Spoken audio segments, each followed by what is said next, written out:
Welkom bij Iepen Up Live, de grote vaginavond. Welkom allemaal. Woe!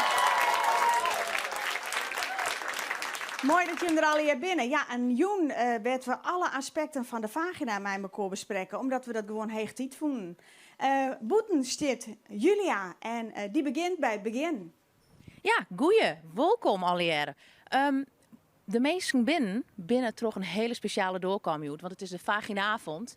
En daar heb ik aandacht aan Joon. Want hier achter mij sjugge je hem namelijk het allerbeste entree ever. Dus kom even mij, zou je hem kennen Sjen, ren ik je samen tro de vagina naar binnen ta. En ik ben wel heel erg benieuwd waar dit gaat maken. Dus kom er even maar bij mij.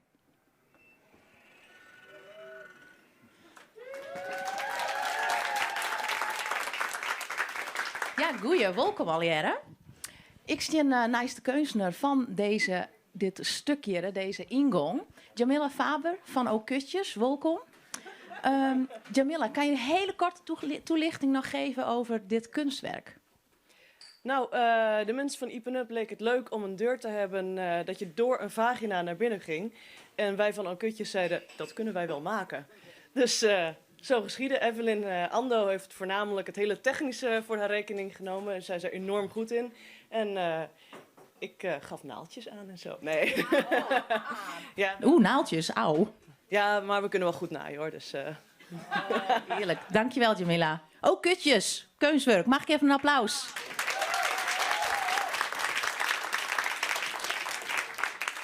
Ja, en hij is prachtig geworden. Dus een extra cadeau voor alle mensen die je binnen kan binnen. Joen, hartstikke geweldig.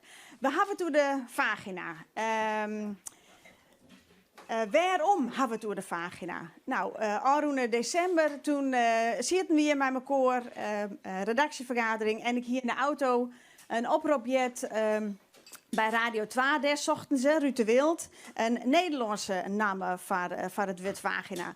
Want hoe praat je thuis met je band of met vriendinnen onder elkaar over de vagina? Want als je net met elkaar bepraten kunnen, ja, waar begint dan de weerbaarheid van famkes? Hoe maak je dan famkes sterk en zelfs bewust over haar vagina als je het net eens met elkaar bepraten kunnen? Daar begint het toch tenslotte.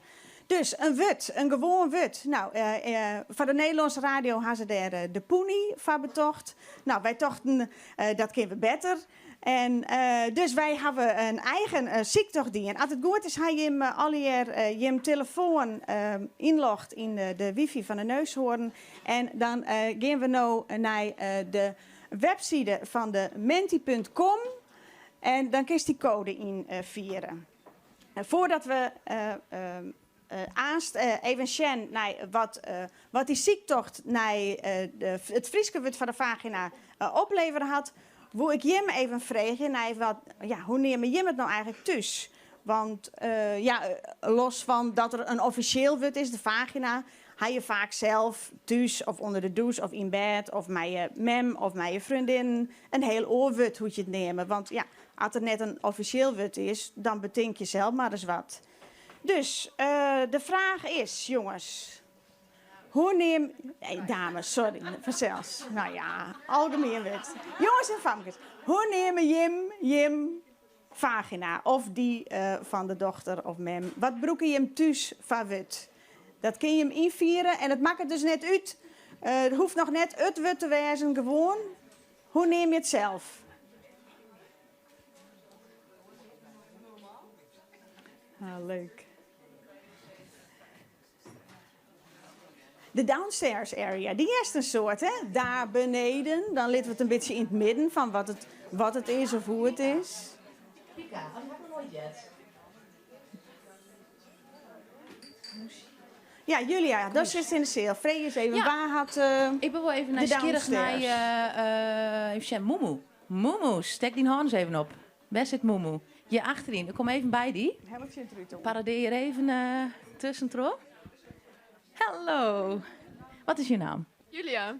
Julia ook. Hey, nou. De Julis. Moemoe, leg eens uit. Ja, geen idee. Ik ben Duits en ik gebruik dat in Duits altijd. Het klinkt zo leuk schattig. Is het ook een officieel Duits woord of wordt het in Duitsland ook echt gebruikt of heb je het zelf verzonnen? Het is geen officieel woord, nee. Maar ik denk dat meerdere mensen in Duitsland dat wel gebruiken. Hier wordt geknikt. Ja, ik gebruik het ook vaker. Dus ja, ik denk het wordt vaker gebruikt in Duitsland. Oké, Ja, maar nou. is er in Duitsland wollen een wut wat gewoon broekt wordt van de vagina? Heb je hem dat probleem net wat wij hier hebben? Hebben jullie dat probleem niet, dat je het lastig benoemt? Ja, wij hebben dat ook, ja. Oké. Maar, veel rare woorden, maar niet één woord wat iedereen gebruikt. Heb je een voorbeeld? Moshi? Moesie. En jij? Lastig. Oeh, Ja, het is- geeft niet, Er geeft is niet. nog een wereld te winnen, Dankjewel. Even jongens. kijken, wat we Het hebben nog meer. hunningpotje. Ja, Hunningpotje? Van waar is het hunningpotje? Achterin. Ook benieuwd. Vind ik een hele Paraderen we mooie. daar even in? Ken gewoon, hè? Ja, even. Hier, even. Hier, ja, kom ik even bij jou staan. Ja. Hunningpotje. Vertel. Ja, wat mag ik erom uitlezen? Wat jou willen. Ja, zo'n verliesingswutje, daar wie ik een hele leuke discussie over. Hè. Dat bij de mannelijke geslachtsdeel nooit een verliesingswutje is. En bij de vrouwelijke wol, dat vond ik een heel nieuwsgierig uitgangspunt eigenlijk. Om het ergens over te hebben. Maar ja, ik vind dit wel een heel mooi wut. En dus ben mocht ik nooit kut zeggen als kelwut, want ik zei het is het belangrijkste onderdeel van de vrouw. Daar maak ik een beetje respect voor haar. Dus nee, ik vind dit wel een heel mooi wut. Ja. Oké, top, dankjewel. Waar het Nou, al even zijn, hè? Kut, maar je eigenlijk net zissen. We winnen ik nog wel even benijd naar wat is nou het lelijkste wut wat je hem kennen voor. ja. Hè? Want ja, kut is inderdaad echt heel lelijk, hè? Maar er zijn nog hele nare orenwutten misschien dat je hem kennen. Ben we echt nog benijd naar. Wat vinden jullie nou echt een lelijk woord? Gleuf. Nou, gleuf. Ken je het intypen? Preut, ja. Gleuf. Ja, sopkindwerk. Oh, schrikkelijk. Ja, en de greppel en de scheur. Ja, het wordt net beter. Nee. Even Sjen. De bever. Ik ben wel even nieuwsgierig naar de bever. Waar zit de bever? Ah, Hier. daar zit de Oh, even kijken hoor. De bever.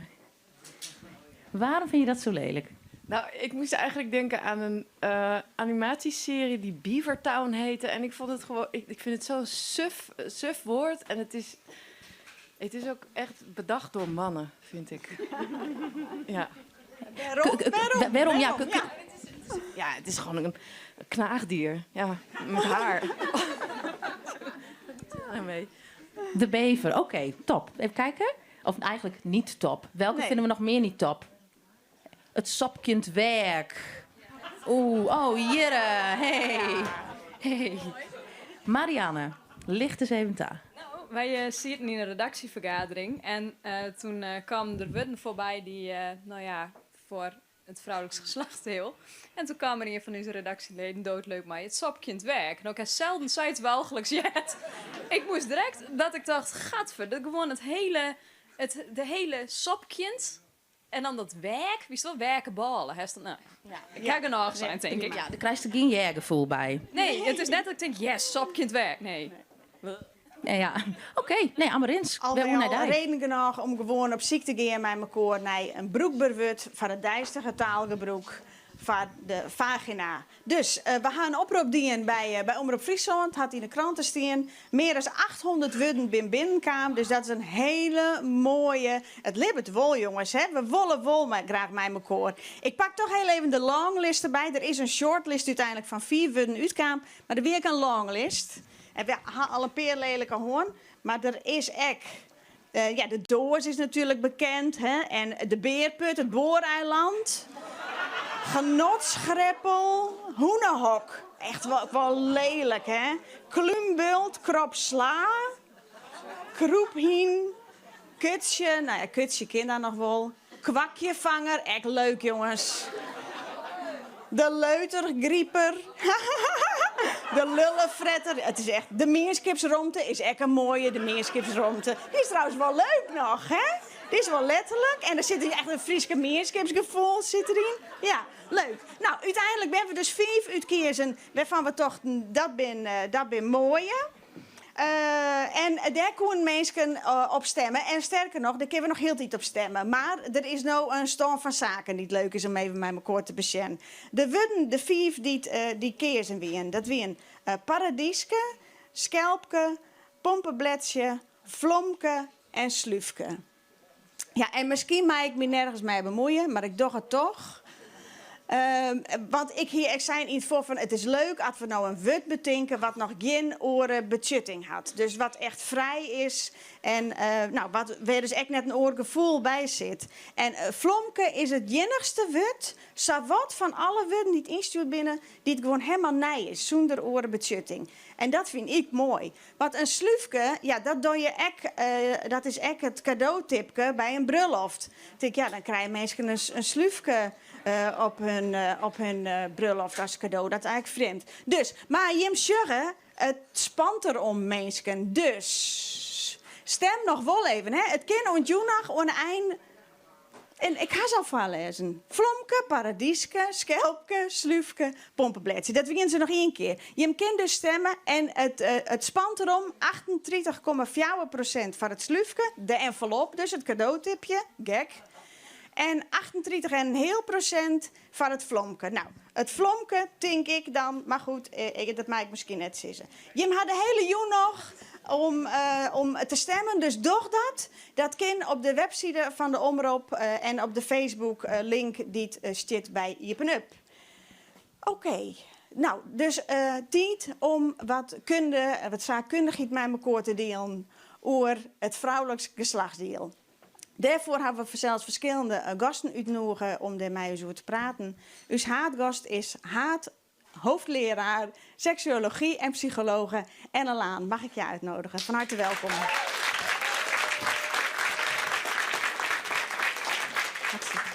De microfoon. Ja, wereldwijd bekend. We gaan even over in het Nederlands. Graag. Over het gebied van de seksualiteitsbeleving bij vrouwen.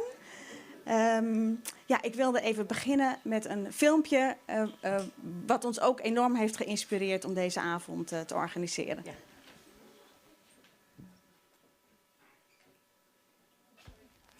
Ja, daar is hij. We've come a long, long way together, through the hard times and the good. I have to celebrate you, baby. I have to praise you like I should. You're so rare, so fine. I'm so glad you're mine. You're so rare, so fine. I'm so glad you're mine. You make me glad I'm a woman. I'm so glad you're mine. You make me glad I'm a woman. I'm gonna please you every way I can. You're so rare, you're so fine. You clear questions from my mind. I was afraid to say I love you, afraid to take and too eager to give. You help me deal with what I'm feeling, with why. So as we can see, vulva.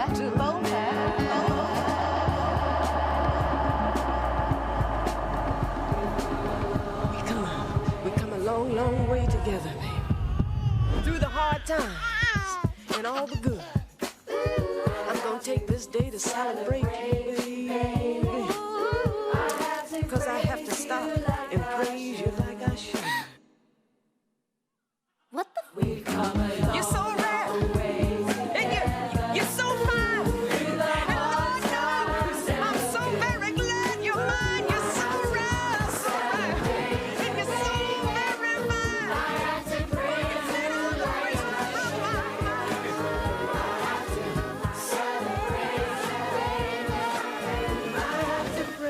you like I should. Prachtig is het. What is the perfect vagina? What is that? How many vaginas this women have seen. I can't say I've ever seen another woman's vagina. We don't talk about it, and therefore there's all of these.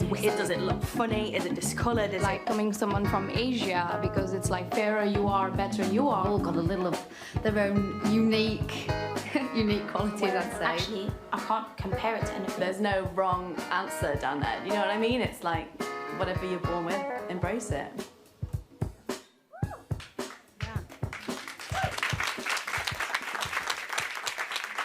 Dat zou toch heel erg mooi zijn, hè? Waar je ook mee wordt geboren, omarm het, heb het lief. Ja, dat is eigenlijk ook waarvan ik denk van, goh, zo zou het toch moeten kunnen, Ellen Laan. Nogmaals, van harte welkom. Dankjewel.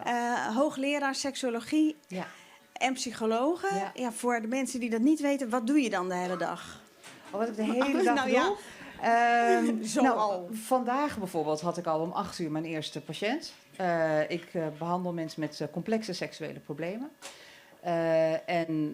Daarnaast doe ik onderzoek en geef ik heel veel onderwijs. En doe ik dingen als dit in de avonduren.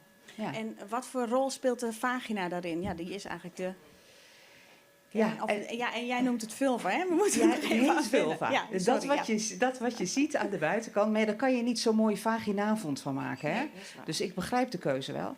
Maar dat wat je aan de buitenkant kunt zien, heet vulva. Het is ook prima om het op een andere manier te noemen, maar dat zou wel weer verwarrend zijn.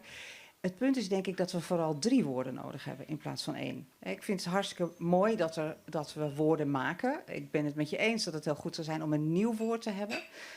En een woord wat feestelijk is, een woord wat mooi is, een woord dat we lief kunnen hebben. Maar als je het echt zeg maar in medische termen zou gieten, dan hebben we eigenlijk 3 woorden nodig. We hebben vulva nodig voor de buitenkant, dat wat je aan de buitenkant kunt zien. We hebben vagina nodig voor het geboortekanaal. En we hebben clitoris nodig voor het seksuele plezier. En die moeten we ook niet vergeten. Gaan we het ook nog over hebben vanavond, geloof ik. Hè? Ja.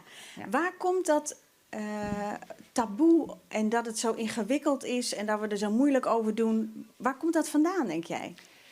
Ja, ik ben geen historicus hoor, maar het is wel van oudsher zo dat het vrouwelijk lichaam, dat daar zeg maar negatief over wordt gedacht.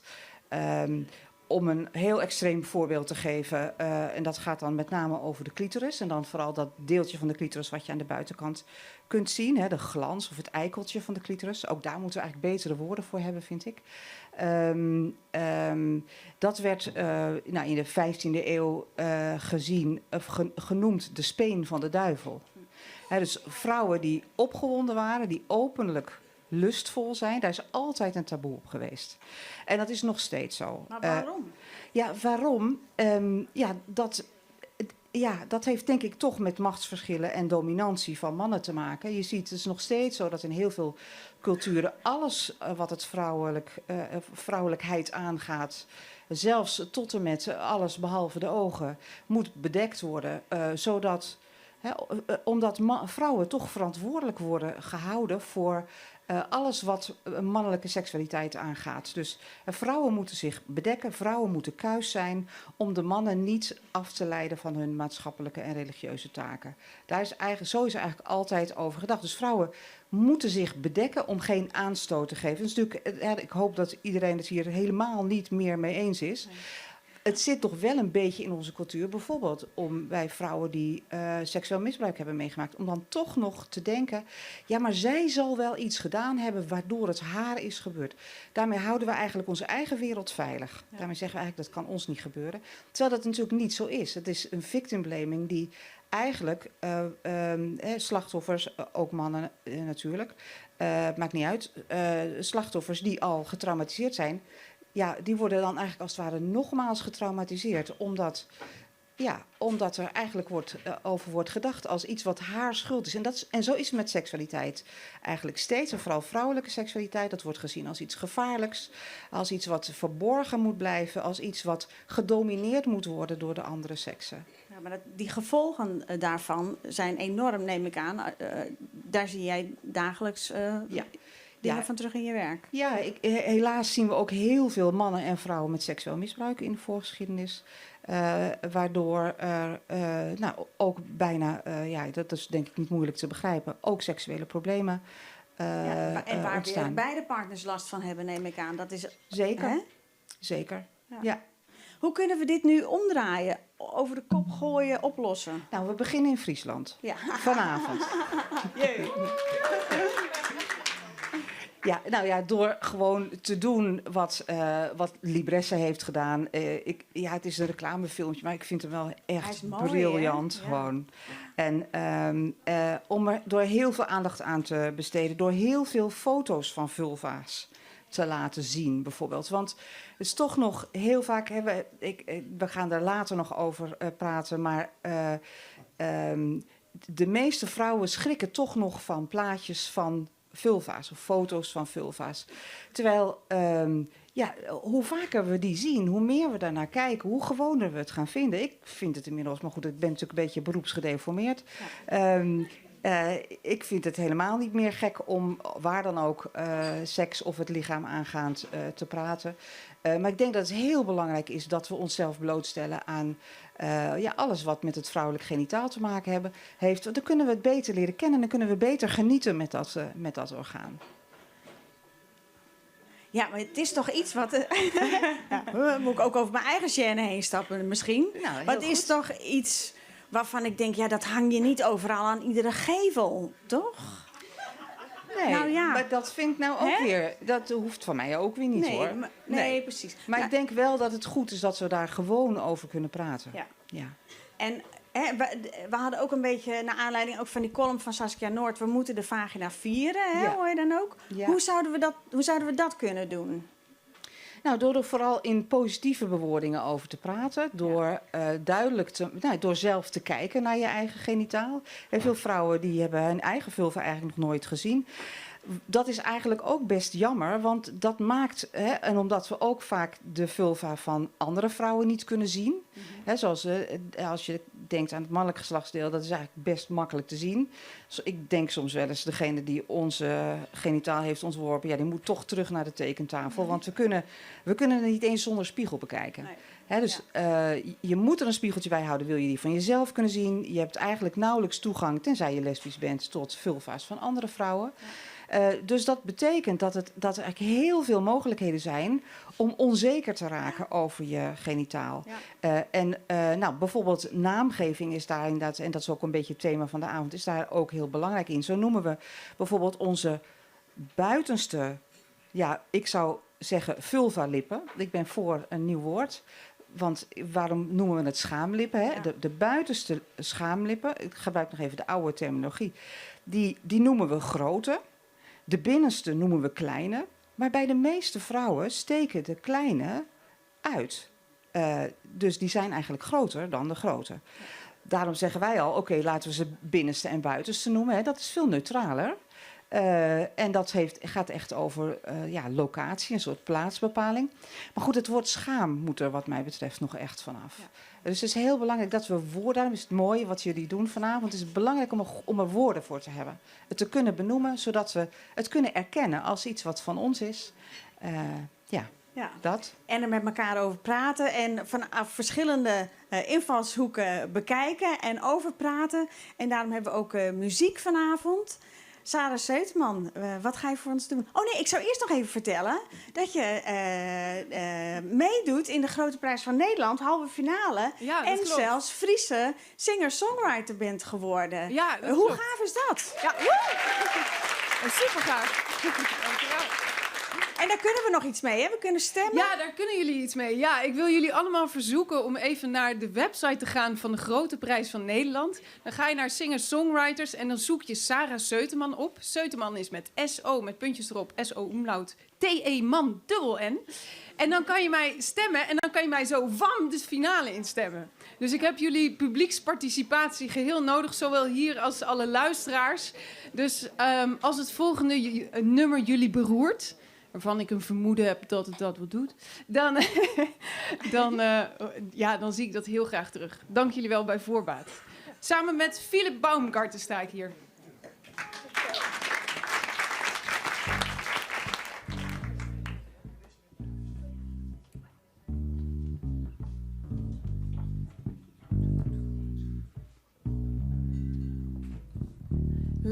Laat me je proeven.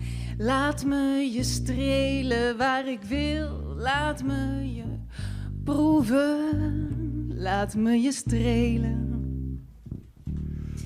Laat me 1 nacht met je vrijen. Laat me 1 nacht in die waan. Laat me jou 1 nacht beminnen. Daarna laat ik je weer gaan. Laat me 1 nacht in jouw hemel. Laat me 1 nacht in jouw hel. Laat me jou daarna vergeven, want vrijgevig ben ik wel. Laat me je proeven. Laat me je strelen waar ik wil. Laat me je proeven. Laat me je strelen. Laat me proeven van het zweet dat gutsend langs jouw lichaam stroomt. Laat me proeven van de sappen, parelwit en afgeroomd. Ik proef heel de kamer rond. Begin bij jou van top tot teen. Daarna op en neer en heen en weer. Heel het huis wordt erogeen. Laat me je proeven. Laat me je strelen waar ik wil. Laat me je proeven. Laat me je strelen. Ik streel voor jou mijn vachtje. Ik streel voor jou mijn bed.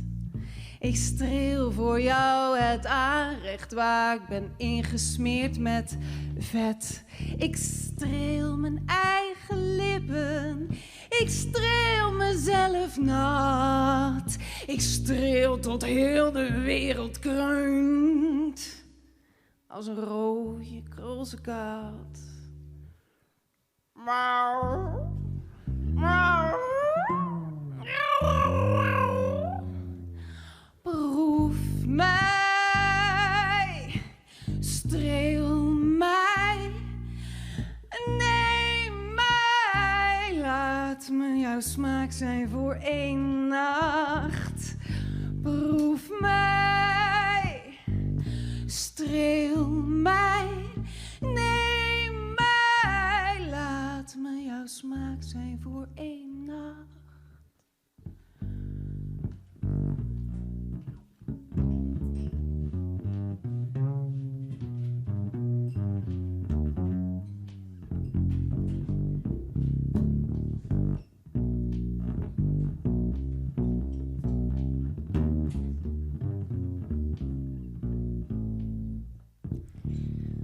Ik streel voor jou de waarheid.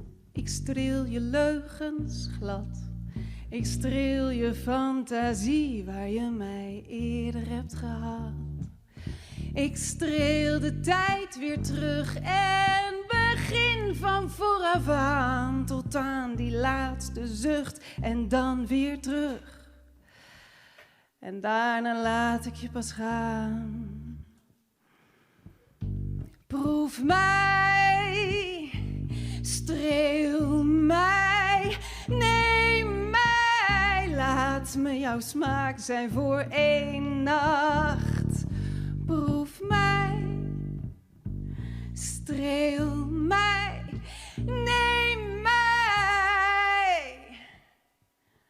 Laat mij voor 1 keer in jou macht.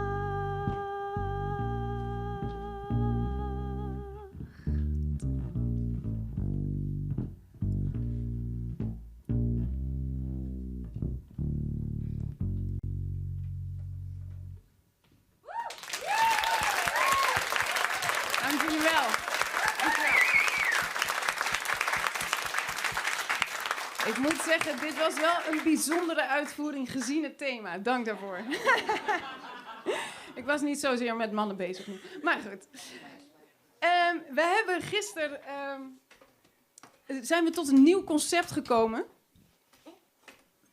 En wel Column on the Beat. Dus ik heb een... column on the Bass. Dus We hebben een column op een beest.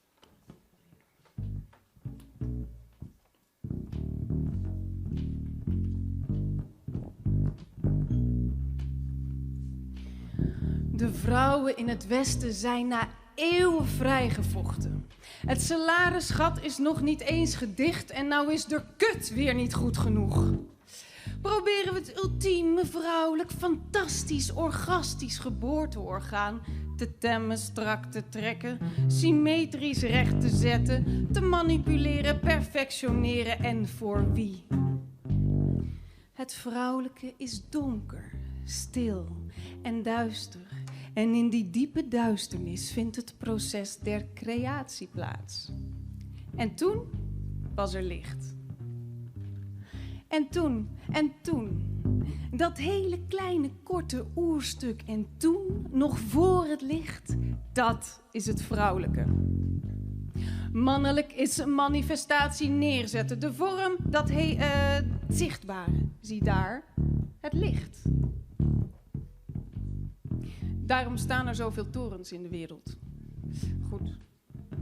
In geslachtssymboliek staat de piemel de sfier zichtbaar en aanwezig overeind, waar de joni geheimzinnig en donker ligt verscholen achter een kroelig bosje haar.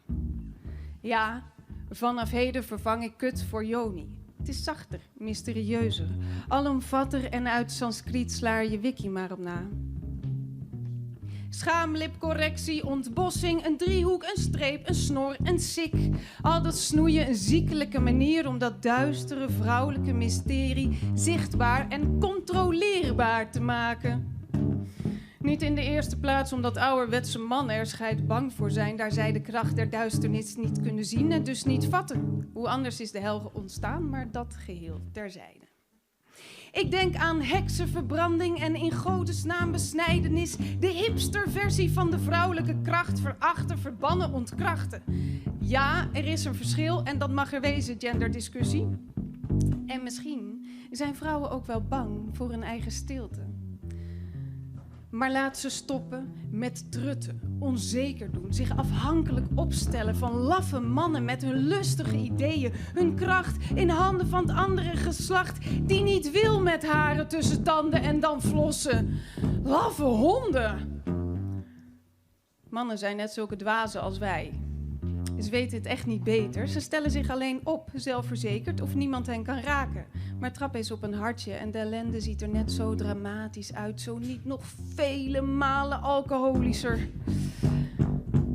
Laat het in moeders naam weer weelderig groeien. En bloeien. En lubberen en flubberen. En één lel groter dan de ander. En weggefrommeld lekker warm en nat en enigszins onbereikbaar. En kweesten naar het knobbeltje in het vochtige festijn. Om dan samen fantastisch, elastisch, orgastisch te zijn. PS. Mannen houden toch zo van hard hun best doen om zich te bewijzen? Wel, laat ze zich maar eens aan onze lellende, bossige, kruidige, verlossende joni-spijzen bewijzen. Dank u wel. Yes. Sarah. Dankjewel, Sarah. Goed, geven we weer even oer naar het vaginale avondje, heren. Ik stier naast Antje van der Zee. Antje, welkom. Dankjewel. Antje. Oh, ja, Mai, ja, tuurlijk. Mai. Hey, Antje, de hele jaren hing het er een doek achter de muren, achter de televisie op het podium. Ik voor de meesten die mij sjuggen online of alleen nog online. Ik weet niet of het je is opvallen, maar het is een heel grote waas. Wat is het eigenlijk precies wat je hinget? Ja, wat zien we daar? Het is een hele grote uitvergrutting van L'Origine du Monde, een schilderij van Gustave Courbet. Echt een hechte-punt uit de kunstgeschiedenis. En daar zie je hoe het er in het echt uitziet. Zij hing het er in het Musée d'Orsay in Parijs. En het is echt net zo groot. Het is ongeveer 50 bij 50 centimeter. Het stelt haast niks voor. Maar het is een hele soort budget in de kunstgeschiedenis. Oké, want en waarom had die man dat toen maken? waarom had hij het maken? Ja, we hebben het over 1866. Dus met een jontje in de eeuw. Dat wie echt een burgerlijke moraal had. Alles wat met seks te krijgen. Hier wie ontzettend taboe. Dus ze wien al hier super preuts. En vrouwelijk naakt. Dat zien we natuurlijk al heel betiet in de kunstgeschiedenis. Dus al, nou ja, verder dan dat we ooit denken kunnen. Water al vrouwelijk naakt maken. De Venus van Wielendorf is voor zelfs heel bekend. Maar dat wie altijd mythologische figuren uit de literatuur of figuren uit de Bijbel. Dat wie dus nooit echte vrouwen niet echt bestaan. En heel belangrijk van zelfs, de vulva wie altijd bedekt. Er ziet altijd een sluier oorheen of een haan voor of een skonk krijgt wat apart. En wat dat wie dus ontzettend revolutionair. Hij liet het gewoon sjen. En dat wie een gewone vrouw. De hoed is echt hoedskleurig. Net zoals je daarvoor zeggen dat het wit wie en heel soepel en glad en eigenlijk te perfect voor wudden. Dit is gewoon een echte vrouw. Heel realistisch. Ja. En het is natuurlijk heel bijzonder dat je ziet net wat het is. En daardoor kun je denken van... Ja, want ik wil correct vragen, wist ik wat dat is? En of wieten wij dat? Nou, Kennen we dat wieten? Nou ja, je kent het wieten, want het is pas vorig jaar bekend worden wat die vrouw is. En dat is uit een brievenwisseling de vormkaam. Dat is het wie een doenseres van het ballet van de opera van Parijs. Maar die vrouw die wie na haar carrière als balletdoenseres best een respectabele vrouw. Eigenlijk een filantroop die een heel soort geld spendeerde on kunst. Dus die vrouw die moest eigenlijk anoniem blijven. Maar het mooie is, omdat zij dus anoniem is het net een bepaalde vrouw, maar is het de vrouw. Dus eigenlijk een symbool van... Nou ja, van seksualiteit, maar ook van vruchtbaarheid. Het heet ook net van niks, l'origine du monde, dus de oorsprong van de wereld of van de mens. Ook heel belangrijk. Het is vanzelfs, inderdaad, daar hier we het ook al over, de geboorte. Dus het gaat over het scheppen, de scheppende vrouw, de vruchtbare vrouw. Het is echt een icoon, dit werk. Iconisch. Nou, dat binnen woorden van Antje, jongens. Dankjewel. Een applausje voor Antje. Geven we weer oer naar Amarins. Ja, een prachtig mooi werk inderdaad. Hè? We hadden het er net al even over dat de zangeres Sarah zo prachtig zei... dat het er gewoon moet kunnen zijn zoals het is. Daar willen we nog even met jou over praten. En daar hebben we ook een filmpje over om dat even te introduceren. This is us. But the media usually portrays us as this. And of course, this could be you. However, in many cases, it isn't. If this is you, but you're taught this is what you should look like, this leaves many of us feeling weird, ugly, or ashamed. We think we are an exception. So what do? We hide. From our lovers, our partners, our friends. We turn off the light. Are afraid to talk about how we look. Sometimes even consider surgery. And the world around us doesn't help a lot either. Ja, heel schokkend voor mij. Tenminste, nou ja, je begint je te verdiepen in zo'n onderwerp. Het is niet iets waar ik dagelijks van alles over lees. Sinds december, nu wel. En ik kwam er inderdaad achter dat het de snelst groeiende plastische ingreep is van onze tijd. Dat meisjes zichzelf laten besnijden terwijl dat ding compleet in orde is zoals hij is. Ik vind dat echt totaal idioot. Hoe kan dat? Ja, nou, ten eerste denk ik dat het op zich wel het gevolg is van het idee dat je de vulva moet ontharen. Daardoor komen de binnenste en de buitenste lippen en hoe die zich tot elkaar verhouden, ja, eigenlijk in het zicht.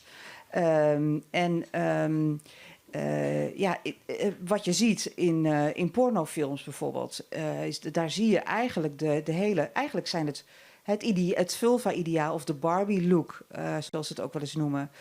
Dat is echt zeg maar een prepuberale vulva waarbij de binnenste lippen nog niet uitsteken. Zo is het eigenlijk tot meisjes een jaar of 12 zijn. En als ze dan in de puberteit komen en hun testosteron en oestrogenen die nemen toe, dan gaan eigenlijk die binnenste labia gaan groeien. Maar betekent Dus dat het is- dan dat alle pornosterren zijn beknipt? Nou, je zou het bijna wel denken. Ik heb daar zelf geen onderzoek naar gedaan. Maar Ja, bijna alles.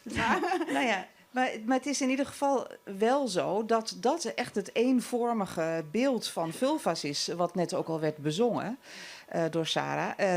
En alsof dat dus eigenlijk die... Ja, ik moest toen zij dat zong eigenlijk denken aan een soort uniforme wijk met allemaal nieuwbouwhuizen die er allemaal hetzelfde uitzien. Daar word ik ook altijd een beetje treurig van. Dus juist het vieren van diversiteit, het is een modern woord, maar ik denk is ook heel erg op de vulva van toepassing. En heel veel vrouwen zijn dus onzeker, ik zei dat eigenlijk zojuist al, over het uiterlijk van hun genitaal en de grootte van hun labia, van hun lippen. Ja, we kunnen ze hier nu zien, hè? Ja, oké. Oh, mooi. Ja, dit zijn... ik zie wel dat... want ik heb deze foto's aangeleverd. Dat, Ik had ze niet in mijn nachtkastje. dat de vulva's die behaard zijn eruit gelaten zijn. Kennelijk is dat toch iets dat zal schokkend. een voorkeur van de sorteermachine zijn geweest. Nou ja. Nou, ik zie wel wat haartjes. Ja, wel wat. Maar wat we hebben gedaan een aantal jaren geleden is... onder andere deze 9, maar deze maken onderdeel uit van een serie van ongeveer 40 vulva-foto's. En als je die elke een paar seconden laat zien, dan heb je eigenlijk een presentatie van 2,5 minuut. Die hebben we laten zien aan vrouwen waarvan we daarvoor een vragenlijstje hebben laten invullen over wat ze vinden van hun genitalia, wat ze vinden van hun vulva en hun lippen. Toen hebben we de helft van die vrouwen deze fotoserie laten zien. En de andere helft, dat heet dan de controlegroep, die hebben we gewoon neutrale huishoudfoto's laten zien. Hetzelfde in aantal, ook 2,5 minuut. En daarna nog een keertje hun zelfbeeld, genitale zelfbeeld gemeten. En dan blijkt dat als vrouwen deze foto's zien, waarbij dus vooral de boodschap is, er is geen één vulva hetzelfde.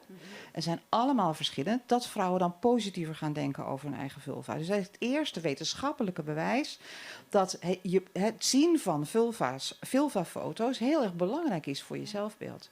Ja, want het is eigenlijk heel gek. Want je zei zelf, hè, vrouwen, nou ja, je moet al een spiegeltje hebben of lesbisch zijn inderdaad. Wil je visueel regelmatig geconfronteerd worden met een vulva, je Dat zeg je eigen heel of mooi. die Ja. van een andere, dank u. Ja.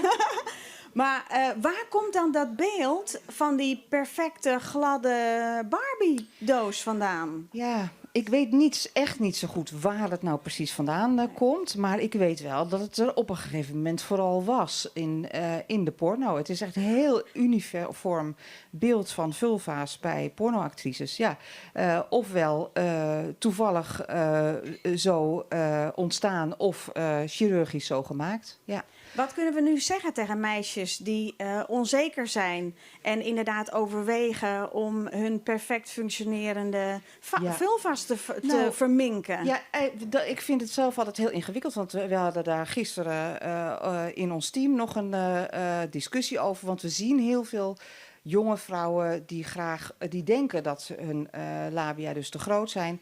En we vinden het allemaal moeilijk, want aan de ene kant vind ik dat vrouwen baas zijn in eigen buik. Ik ben een oude feminist. Dus vrouwen zijn autonoom, die mogen zelf beslissen. Vinden dat je baas bent. Ja, vind ik eigenlijk wel. Dus ik vind eigenlijk dat vrouwen autonoom zijn en moeten doen met hun lichaam wat ze willen. En aan de andere kant vind ik het heel erg dat vrouwen zo onzeker zijn en worden gemaakt over hun uiterlijk. Daarnaast vind ik ook dat vrouwen überhaupt te veel bezig zijn met hun uiterlijk. Omdat je dat ook op het gebied van seksualiteit erg kan belemmeren. Als je tijdens het vrijen vooral aandacht hebt voor hoe je denkt dat de ander jou ziet, dan ben je eigenlijk een toeschouwer van je eigen seksualiteit en geen deelgenoot meer. En dat gaat bijna altijd ten koste van je eigen opwinding, genot en orgasme. Dus meisjes moeten veel boeken, er moeten veel meer boeken in de bieb. De Linda moet iedere maand vol staan. Ja, dat zou mooi zijn. Ja. Nou, dat durft ze vast. Ja, en weet je, het punt is ook, kennelijk maar is nog even, wat zeggen we tegen die jonge meiden die nu twijfelen? Niet doen. Nee. Nee, niet doen. vooral Want zeggen we inderdaad want niet doen. Nee, dat vind ik je laat snijden in een onderdeel van je seksuele orgaan. Want die binnenste lippen, die zwellen ook op bij opwinning. Die worden ook vochtig bij opwinning. Dus ze zijn eigenlijk het voorportaal voor plezierige, pijnloze en opwindende gemeenschap. Dus als je dat laat wegsnijden, dan maak je het eigenlijk onplezieriger voor jezelf. Niet doen. Nou, naast het feit dat het dus zo raar is, daar mag voor geklapt worden, vind ik ook. Voor al die jonge meiden. Ja, toch? Ja. Nou, naast het feit dat het dus zo absurd is dat jonge vrouwen daar zelf voor kiezen tegenwoordig, is het ook nog steeds zo dat in landen met andere culturen, andere religies, vrouwen besneden worden. Julia, jij praat daar verder over. Ja, Amarins. Ik sta hier naast 2 dames, die gaan er ons wat meer over vertellen. Begin ik even aan deze zijde. Daar heb ik staan Marieke Rolf. Welkom. Marieke, jij bent schrijfster en je komt uit Leeuwarden, dat klopt. Jij schrijft voor De Wereldwijven. Wat is dat? Dat is een platform van Nederlandse vrouwen, ongeveer 100, die in 50 verschillende landen wonen. En die informeren inderdaad door te schrijven of ook door te filmen over de positie van meisjes en vrouwen wereldwijd. Op gebied van relaties, gezondheid, werk. En we hebben momenteel een campagne waar we tegen vrouwelijke genitale verminking voor zelfbeschikking zijn. En die campagne heet De Wereldwijven Uncut. En je kunt allerlei artikelen over toch ook de vulva lezen op dewereldwijven.com. En doe je dat alleen of vanuit Leeuwarden? Nee, er is een redactie die ook in verschillende landen woont. En zoals ik zeg, er zijn 100 vrouwen die schrijven. Dus ik lever ze nu dan een artikel aan. Maar er zijn ook vloggers onder. En het breidt zich steeds meer uit. Met ook de bedoeling om juist onderwerpen onder de aandacht te brengen. Over vrouwen, voor vrouwen. Vanuit allerlei culturen. En begrip te krijgen en tolerantie voor de verschillen die er natuurlijk zijn. En ook iets in beweging zetten hier en daar. Ja, wat ik mij dan afvraag, wat heeft jou geïnspireerd of wat heeft jou gedreven om dit dus te doen? Samen met de redactie is dit onderwerp ontstaan. En ook vragen van hoe noemen we het? Waar zit schaamte? Hoe licht je je kinderen voor? Nou, onderwerpen waar Amarins het vanavond ook over heeft. En vrouwenbesnijdenis is wel iets wat natuurlijk verschrikkelijk is. Ook in Nederland nog 40 tot 50 keer per jaar voorkomt. En om daar een keer aandacht aan te geven. Het is gelukkig opgepikt, de campagne, door andere media. We hebben gesproken met artsen, ook over hersteloperaties bijvoorbeeld. En het zou mooi zijn als het weer terugkomt op de politieke agenda en die hersteloperaties vergoed worden. Dat is op dit moment niet het geval. Het wordt gezien als een verminking die je niet aan de buitenkant kunt waarnemen en dus niet vergoed hoeft te worden. Nou ja, hoe gruwelijk is dat? En het mooie is dat buiten de artikelen er ook filmpjes zijn gemaakt met ervaringsdeskundigen die openhartig vertellen over vrouwenbesnijdenis. Ja. Oké, nou, jeetje, hele informatie, echt een heel goed initiatief en ga zo door. Heb je ook nog doelen voor de toekomst? Er zal nog wel meer aandacht aan gegeven worden, maar bijvoorbeeld ook aan kindhuwelijken, geweld, maar ook de leukere en vrolijkere onderwerpen die met vrouwen te maken hebben. Belicht vanuit alle culturen door Nederlandse vrouwen. En het valt te lezen en te zien online. Oké, en waar kunnen mensen dit op vinden? Dewereldwijven.com. Oké, dankjewel Marijke. Mag ik even een applaus?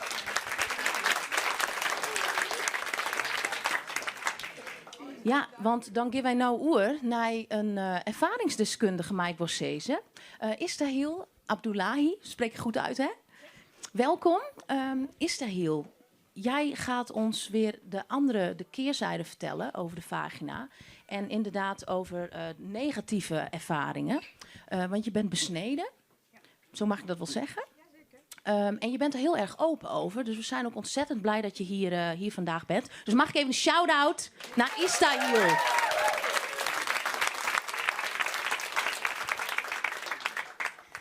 Istahil, vanaf het begin. Je bent geboren in Somalië. Ja. En op welke leeftijd ben je hier naar Nederland gekomen? Even voor het beeld voor de kijkers ook.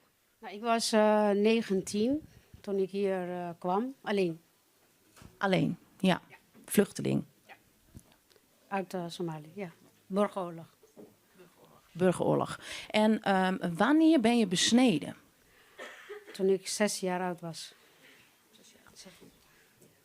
Kan je daar iets over vertellen? Hoe gaat zoiets? Poeh. Laten we beginnen bij... hoe vaak is dit gebruikelijk in Somalië? Is dit normaal? Ja, dat is normaal. Dat hoort bij de cultuur. Nu weet ik dat. Maar als je daar woont en leeft, zeg maar, en, dan wordt ook een beetje meegenomen met het geloof. Ik ben moslim en dan is het... Dat hoort erbij. En als je dat allemaal hebt, de cultuur en ook het geloof, dan wordt je verteld. Dat is wat je weet. Je weet niet beter. Als moslim is het niet in de Koran.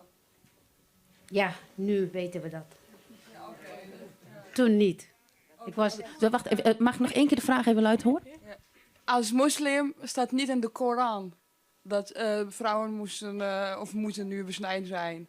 Nee, en toen zei jij van dat klopt, dat weten we nu met de kennis van nu? Precies. Maar toen ik 6 was, dat is echt jaren geleden hoor. Ja? Sorry, het is heel apart, want de Koran is niet veranderd. Ik vind het echt heel apart, omdat de Koran is niet veranderd. Het is altijd dezelfde geweest, maar het is gewoon een traditie volgens mij. Traditie. Ja. Oké. Maar dit is niet een discussie. Wacht even hoor. Bedankt. Maar eerst dit verhaal. Ja. Ik wil op zich wel zeggen, het Koran is niet veranderd, maar als je anders verteld wordt. Kijk, dat is anders. Dat is anders. Ja, precies. Dus op een gegeven moment is het zo dat je gebracht wordt. Het is net als in Nederland, kinderen gaan naar buiten spelen. Dus met je medekinderen hoor je het eigenlijk. Ik word besneden. Ik word ook besneden. Wanneer ben je besneden? Toen was ik besneden. Oh, en dan hoor je eigenlijk, je wordt niet verteld hoe erg het is, maar het is gedaan. Het is traditie? Het is traditie en dat moet er gedaan worden. En als je dus niet besneden wordt, dan ben je vies. Onrein. Kijk, hoe psychisch dat allemaal op jou gebracht wordt, een jong meisje bent.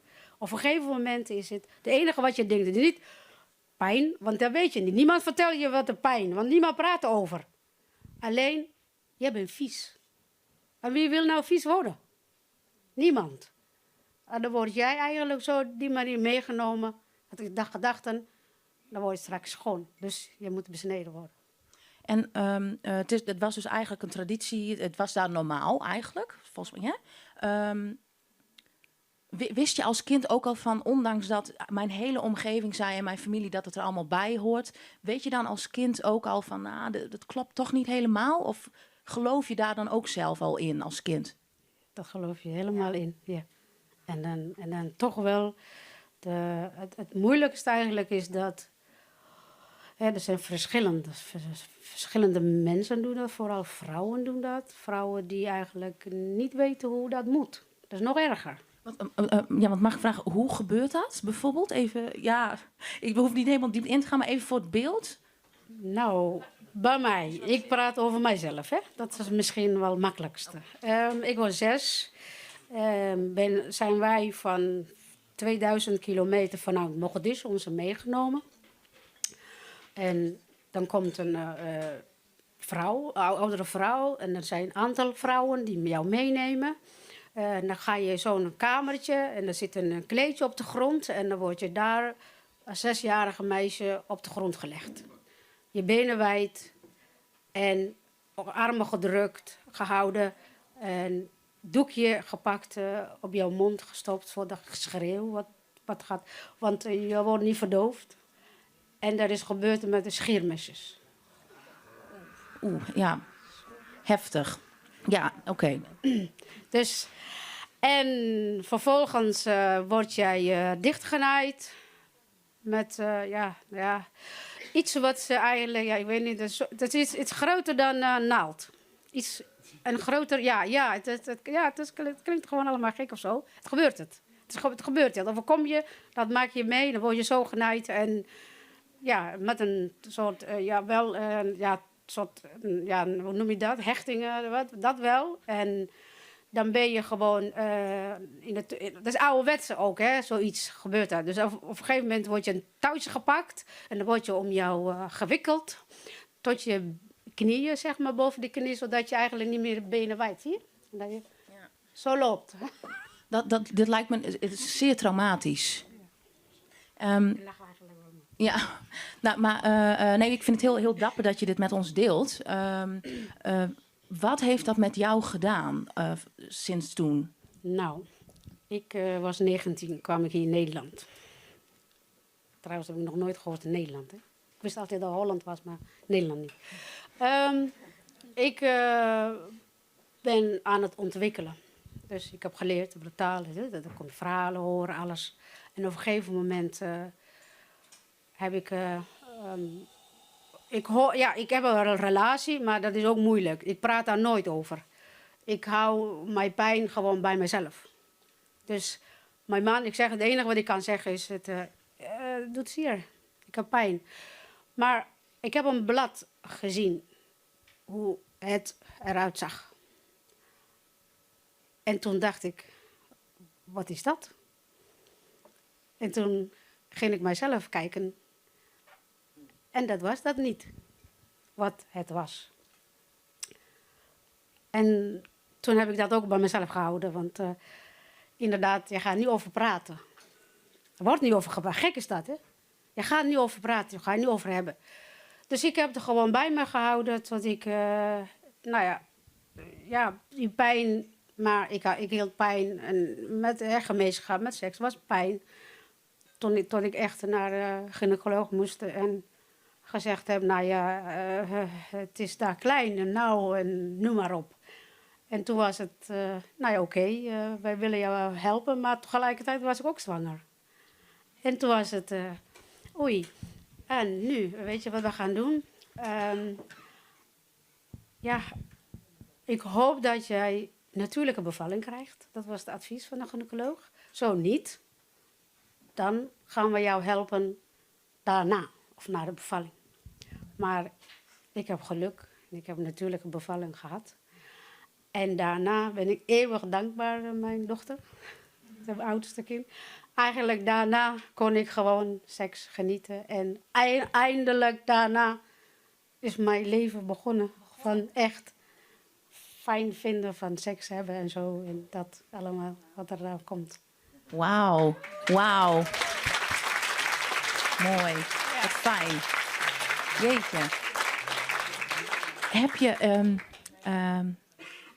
ik vind het een heel ontroerend verhaal ook, maar ik vind het ook heel erg sterk wat je hier ook deelt.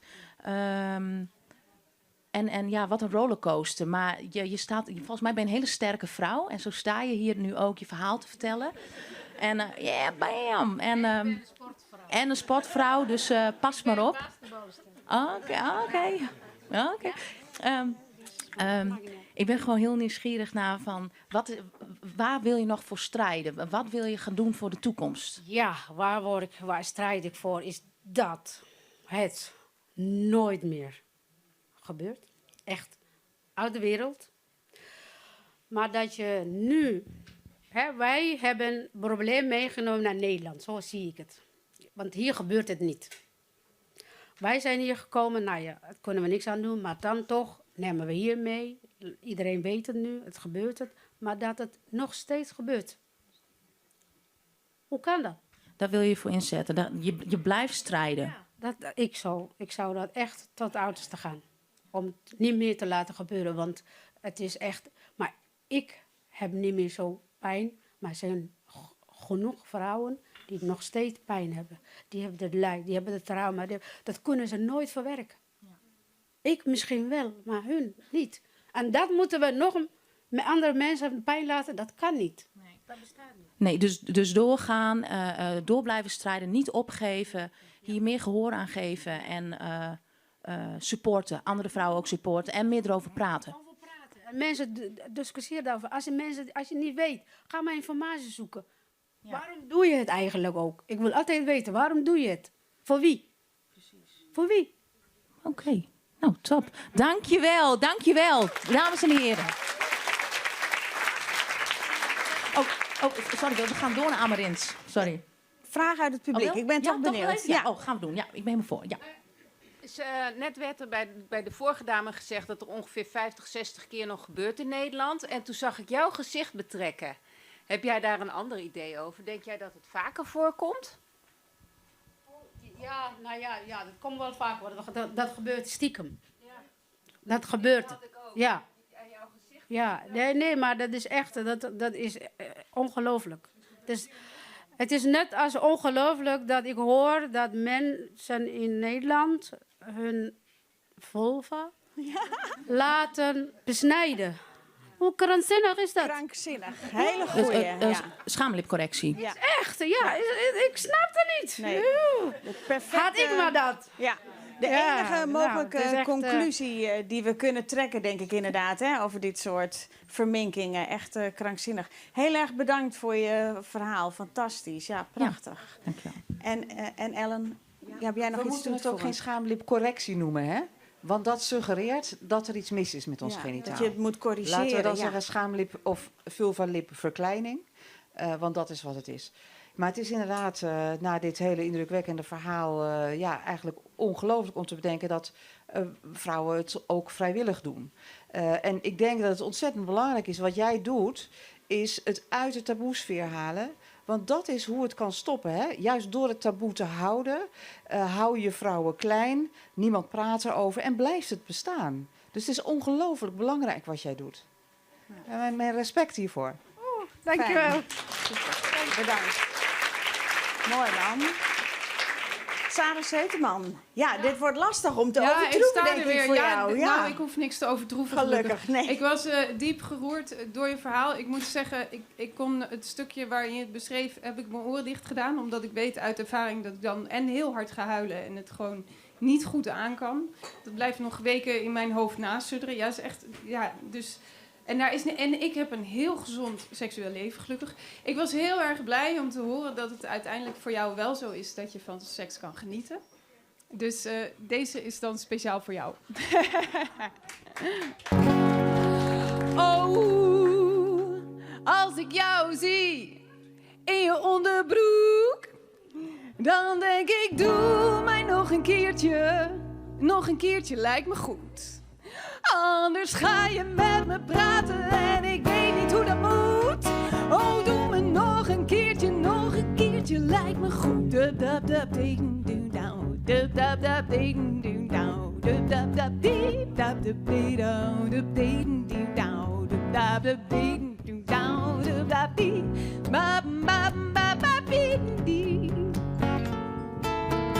Oh, als ik jou zie in je sixpack bas, dan denk ik, doe mij nog een keertje, dat kan vast. Anders gaan ze protesteren, want dat zaad blijft in de mast. En als je dat te lang doet, nou dan krijg je daarvan last.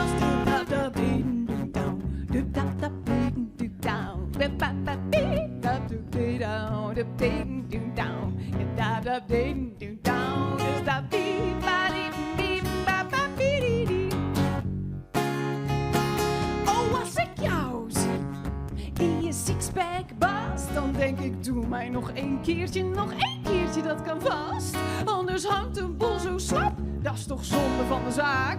Je moet raken, wat je raken kunt, je schiet. Nou, in één keer raak.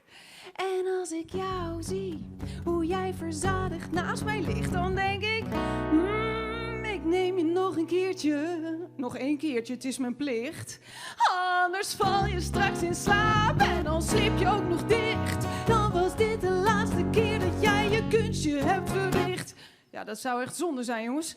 Allemaal.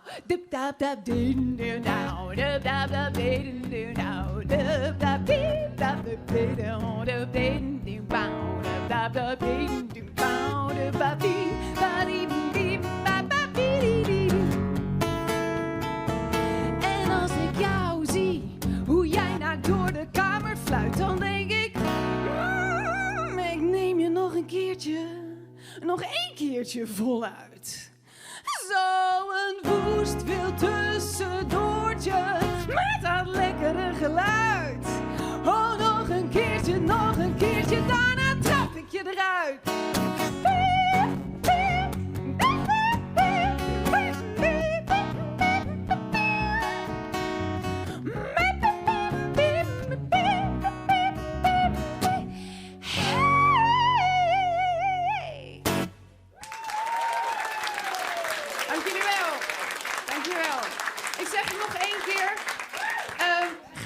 Grote Prijs van Nederland. Stem even op Sarah Seuteman en gooi me die finale in. We gaan trouwens morgen beginnen met een cd opnemen. Dus er komt ook of een EP'tje of 2 EP'tjes of een cd. Nou, we maken er een album van.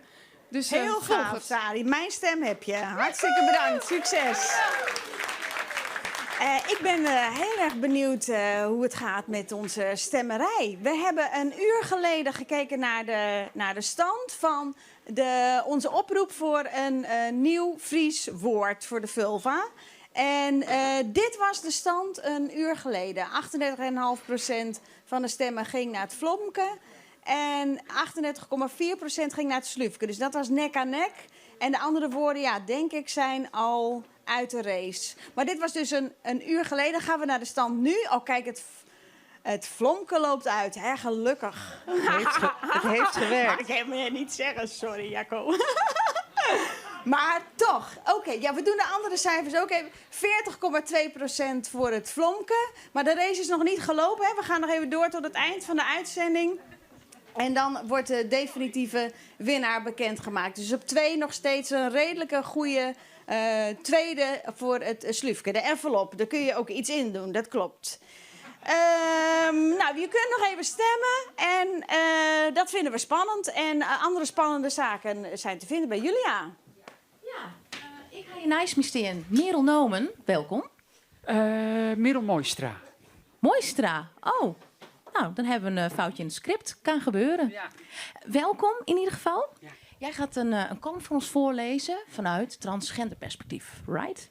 Ja, de vagina vanuit het transgenderperspectief, dus de neovagina. Check, it's all yours. Okay. Hallo. Kunt u me allemaal horen? Oké, kan ik het zien?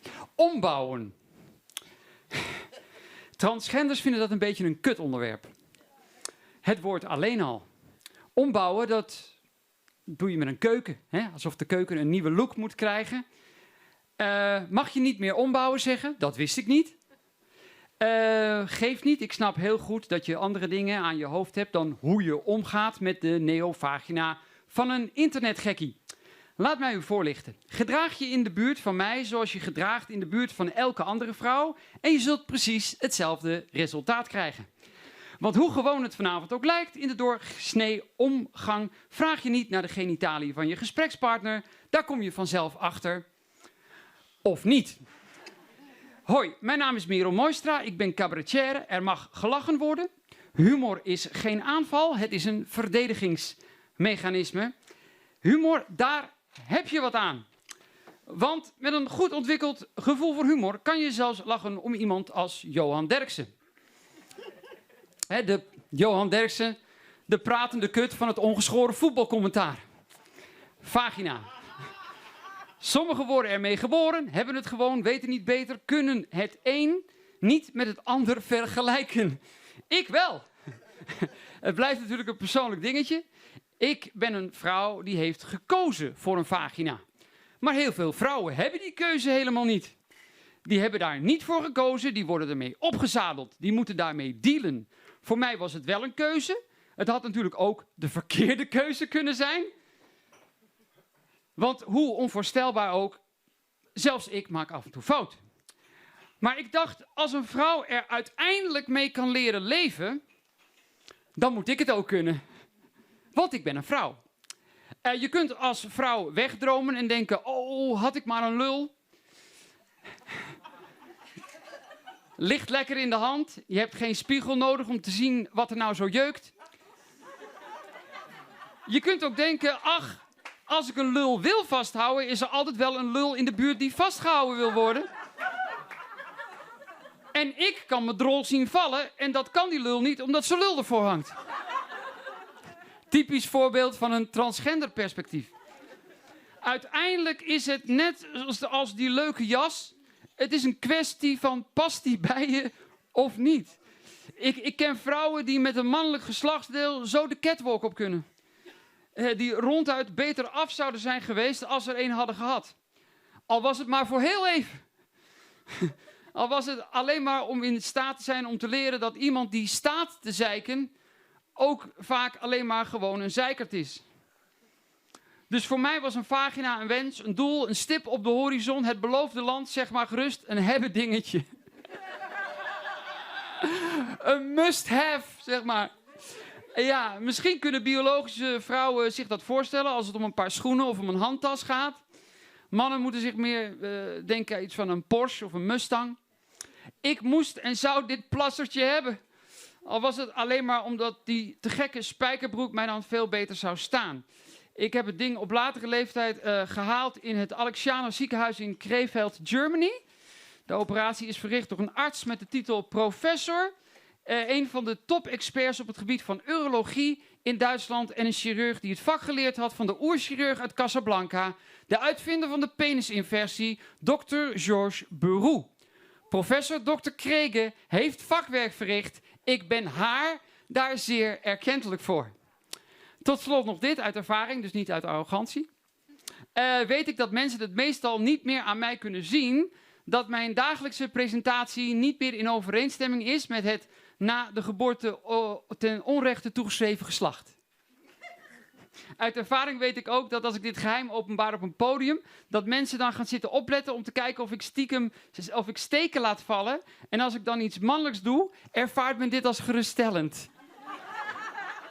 Schrik daar niet van. Hè? Schrik niet van uw eigen vooroordeel. Je bent in deze maatschappij echt aan de heidenen overgeleverd als je het verschil niet kunt zien tussen een man en een vrouw. En dan heb je kader van een presentatie als dit eigenlijk maar 2 opties. Hè? Of je gaat net zo lang zitten kijken tot je iets ziet dat je geruststelt. Hè? Of je accepteert mij, net als overigens ieder ander mens die ik in het dagelijks leven tegenkom en die het niet weet omdat ik het niet verteld heb, gewoon als vrouw. No pressure. Vanavond doen we gewoon whatever comes first. Als ik een liedje zing, wat ik nu niet ga doen, maar wel eens doe, dan begeleid ik mijzelf. Maar omdat ik een vrouw ben en dus meerdere dingen tegelijkertijd kan, demonstreer ik dat graag door tegelijk te zingen, gitaar te spelen en te drummen.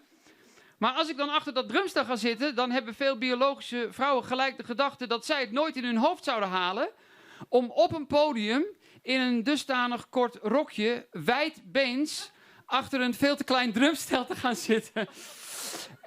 We weten, je kan het zien. Nou, daar zijn we overigens pas tijdens de try-outs achtergekomen.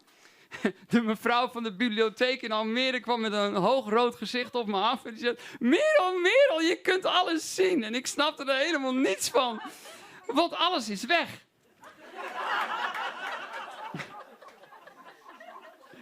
Waar was ik ook alweer gebleven? Oh ja, dat was het moment waarop ik de regel leerde dat je er dus niet onder mag kijken. Maar ja, toen hebben we dat in de groep gegooid. En toen hebben we in onderleg met het hele team zijn we toch tot de conclusie gekomen dat jullie, lieve mensen, er toch op de een of andere manier allemaal een beetje aan meebetaald hebben. Het is toch een beetje een ziekenfondskutje, zullen we maar zeggen. In de discussie viel de term openbaar kutbezit. Dus het is een soort kunstwerk. Kijken mag, aanraken niet. Aanraken niet, want ik ben namelijk heel goed. Het is heel gevoelig, want ik ben heel goed gelukt. En het maakt mij ook niet uit. Het maakt mij geen ruk uit. Zeg maar daar waar bij de gemiddelde travestiet de brandslang nog op de kazerne ligt, ben ik al lang en breed met gillende sirenes uitgerukt. Letterlijk, hè? Ik ben totaal uitgerukt. En ik heb wat afgerukt in mijn leven. Ik doe tegenwoordig het natte vingerwerk. En ik ben nog nooit in mijn leven zo gelukkig geweest. Lieve mensen, sommigen hebben dingen, daar ben je zo op uitgekeken. Of doen je verlangen naar meer. Maar anderen hebben dingen, maak je leven lang geblij en gelukkig. Dames, geloof me, het vrouwelijk orgaan is krachtig en machtig. En als je er geen had, dan wilde je er echt een hebben. Dus koop een toverstok en geniet ervan. Dank u wel.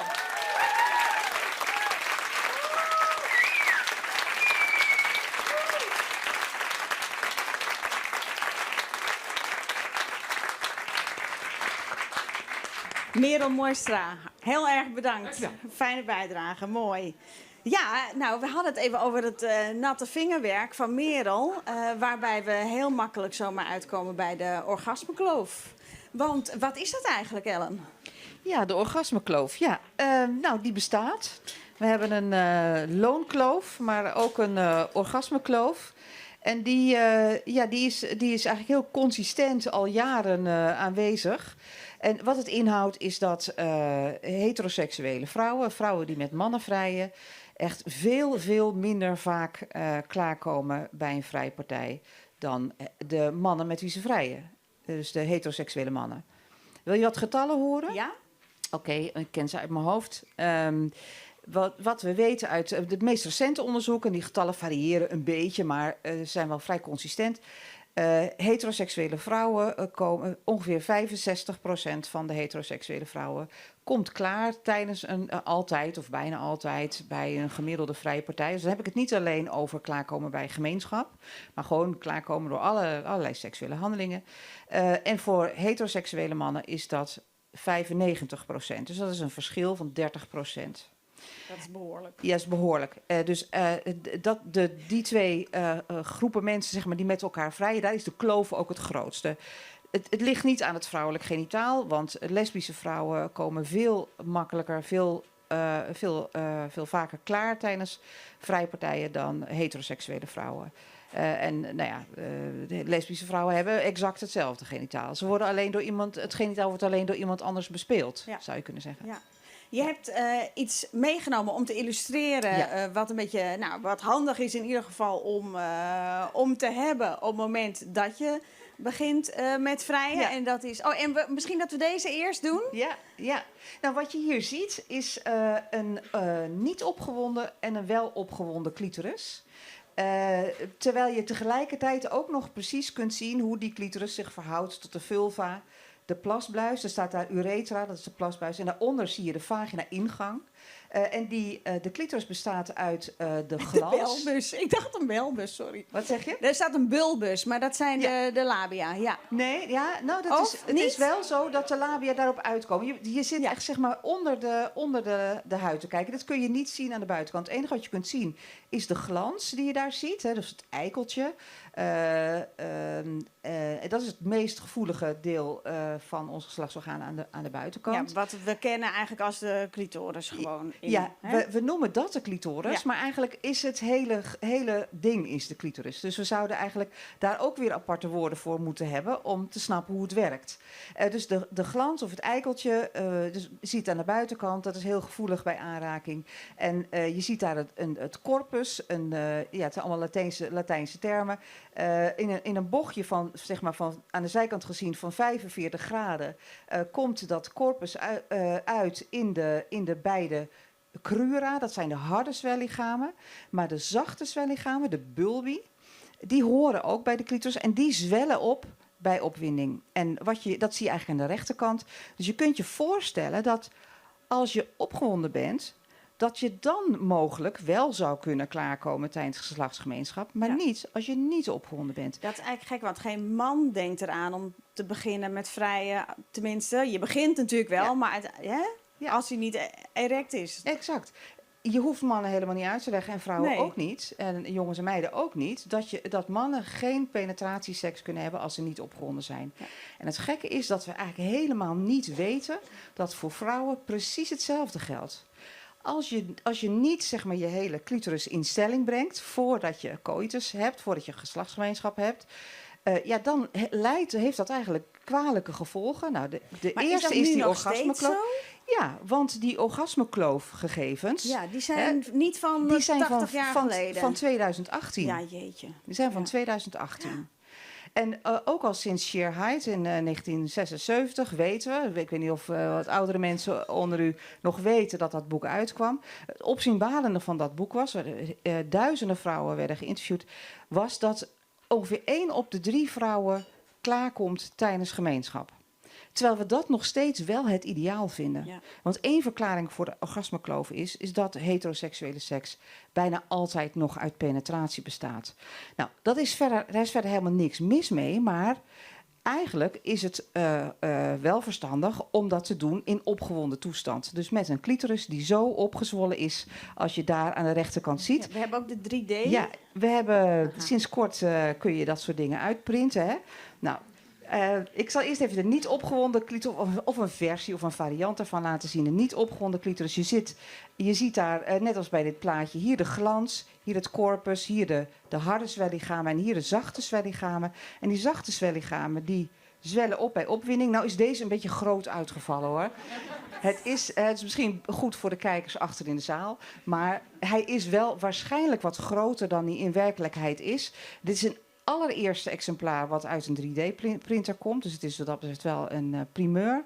Maar hij is waarschijnlijk wel iets te groot. Maar weet je, het interessante is dat we eigenlijk ook niet eens zo goed weten hoe groot de clitoris nou is en hoeveel variatie in grootte er het is. blijkt toch ook pas sinds kort dat überhaupt bekend is hoe die hele clitoris eruit ziet? Ja, exact. Nou, het is eigenlijk hervonden kennis. Het is geen nieuwe kennis. Een Australische uroloog heeft dit ontdekt, of eigenlijk herontdekt.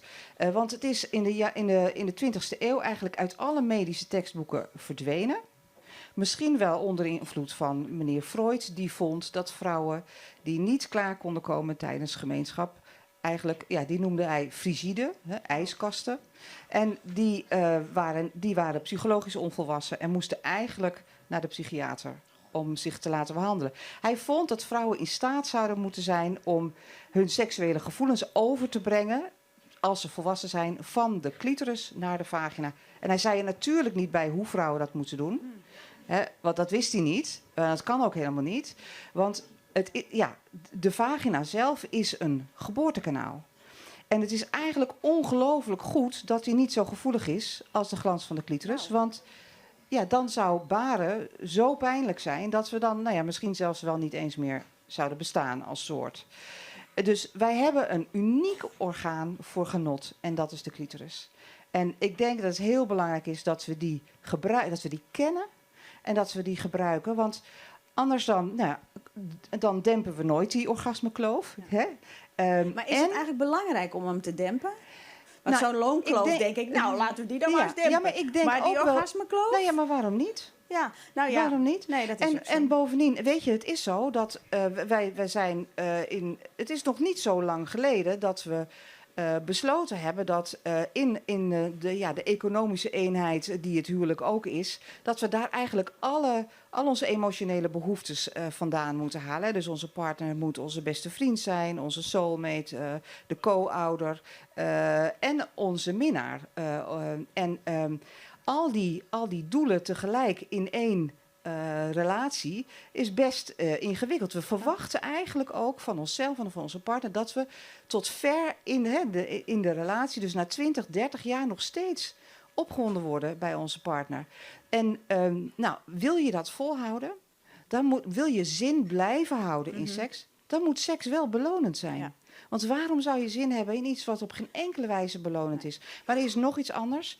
Als je niet voldoende opgewonden bent en je hebt toch gemeenschap, dan heb je een grote kans dat het pijn gaat doen. Ja, voor de pijnlijke bedoeling. Ja. In 10% van de vrouwen in Nederland heeft altijd tot bijna altijd pijn bij de gemeenschap. En dat is echt nog steeds zo. Ja. Wat kunnen we leren van lesbische stellen? Nou, bij lesbische stellen heb je die penis niet. Ja, daar wordt lastig het is zo dat we hebben daar onderzoek naar gedaan. Lesbische vrouwen doen wel degelijk aan vaginale stimulatie. Maar ze doen dat met vingers. En de vingers, die kunnen een kom hier beweging maken. En dat kan een penis niet. Dat heb ik tenminste nog nooit gezien.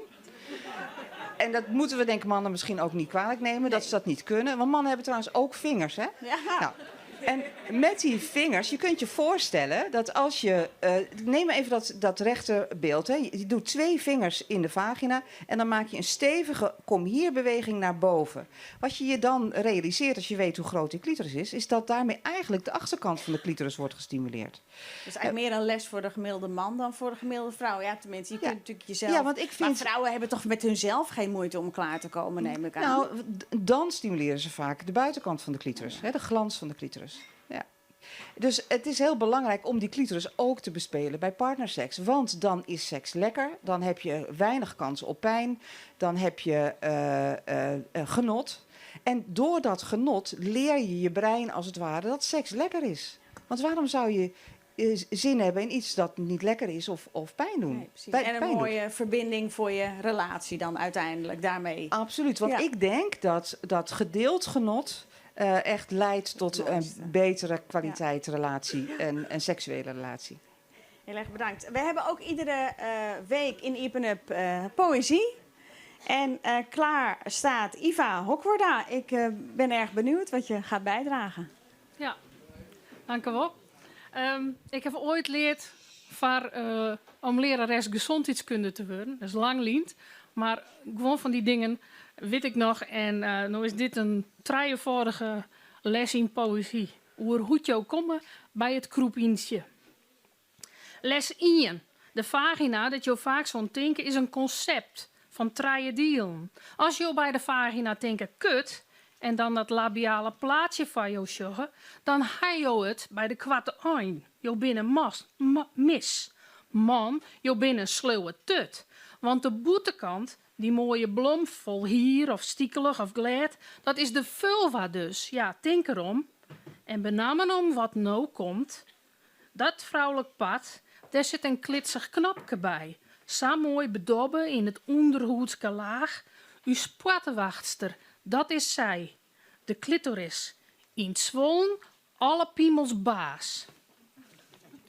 Pas als de spattenwachtster zwollen wil, dan vindt de baan van op en del van in en uit. Dat is de vagina, de skiën, de binnenkant. En voor na je benches, het eerste boeten uit. Zij is zo'n mooi concept, zo heel gek van traaien injen, dat kut zo vaak us net voldocht als wut. Daarom ziek je wij om een klank die terjocht docht, onbetingsten, traaienvoudig, leeflijk, jongend, friesk en vrouw. Us memmeskutte net vaskut. Les 2. Het hiemen is optocht. Man en meesken, je zullen kwaad ook riemen. Maar dit moet even zijn, van tussen je me eren. Het vammenvluurs, dat blierde moet de eerste keer, dat zit er net. Dat is een optochtfenomeen. Opskreun in de oude boeken, ter ere van de heren.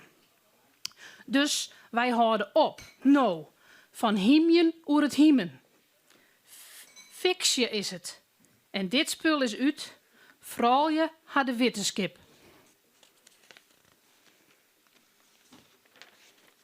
En dan les 3. Dat is wat boatje mooi naar je worden van wat we jong muziekje.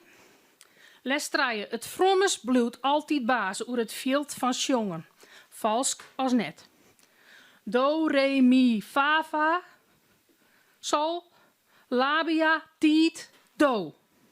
Do, hey, doke, do van mij. Doke, dooske, do bist mij. En do komst, re. Mi, min gouden minsje, gouden mine minsje. Oer de gouden bregetrinsje. Dipst het jippe skoelief insje. Bij del het va ginsje. Va fantastisch binneninsje. Gouden minsje, gouden dooske. Go, go, go, gordine dooske. Do, min minnerooske. Sol, soldatenboatje? Wil die deed wel even tutenboatje? Nee. Oh, voor een dadelijks dokterke? Verhip het maar. Loek wel die linsje. Als hij een die leven lipke loekt, het lipke roekt, maar net in lipke kroept. Net onkroept even. Net een tonkje naar die roos is. Verhip hem maar, do op en aan hippende. Net beter bist als een bliksem zoals hij. Doken, kom, do, lipke, vlomke, pompenbletje, promke, sluifke, schelpke, paradieske, zeike is die roze dienstje. Skink haar, lalalabia, haar verlet van, tidelitiet, de tidelitiet in het voor. Eerst je de tidelitiet. Voor befke en lefke en leefke, zet het bij het kruske. Cirkel je het om het flom flotske. Kom, bij de leven lotskes, want leven godskes, sa, komen jou te geren. Wollend en zwollend in het kroepinsje.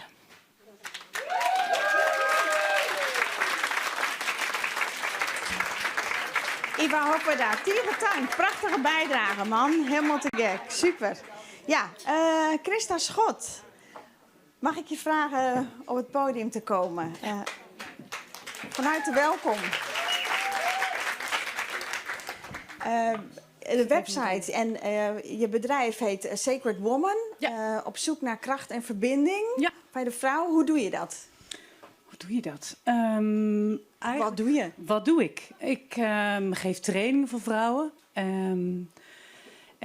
Om contact te maken met hun bekken, met hun core, met hun basis, met hun levensenergie, met hun eros, met hun seksuele energie. En dus meer te zakken in dat bekken en te gaan voelen. En ik geef ook yoni releases, waarbij ik, dat is lichaamswerk. Yoni release? Ja. Vertel. En ik, waarbij ik het weefsel zeg maar, van het bekkengebied aanraak en vrijmaak van knopen en spanningen en verkrampingen. Zodat het weer gaat stromen. Want het is een gebied waar een hoop gedoe zit. Waar een heleboel trauma zit van generaties vrouwen wat we hebben meegekregen. En waar taboe op zit.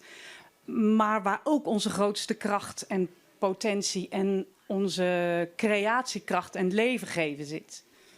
Je hebt een oefening voor ons meegenomen waardoor we meer contact kunnen maken zelf met die kracht. Ik ben erg benieuwd. Veel succes. Dankjewel. En ik heb mijn drum meegenomen.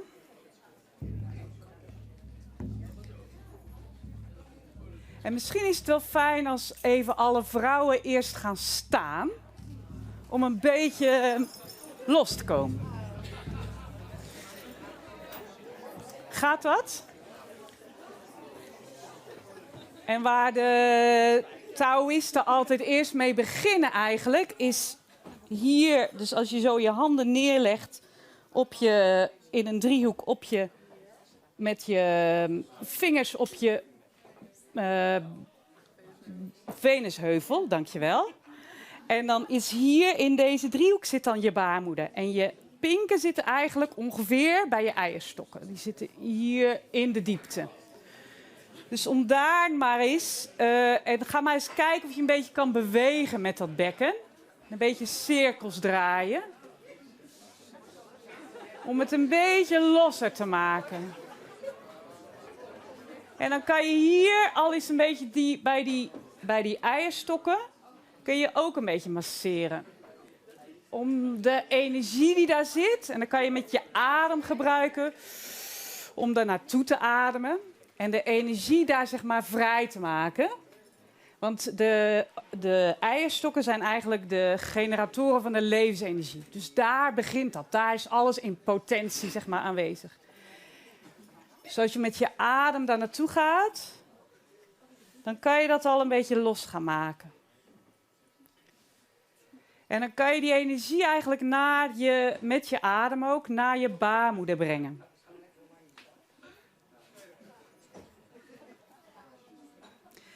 En wat het uiteindelijk ook wel vraagt, is eigenlijk om te gaan vertragen en te gaan verstillen. Dus we kunnen natuurlijk onze gymnastiekoefeningetjes doen. Maar eigenlijk wil je echt gaan voelen, dan moet je echt zachter en gaan verstillen en gaan ontspannen. Dus hoe is het als je weer wil gaan zitten, is dat ook goed. En je mag ook gewoon blijven staan en dan leg je eens een hand bij je yoni. Ik gebruik het woord yoni.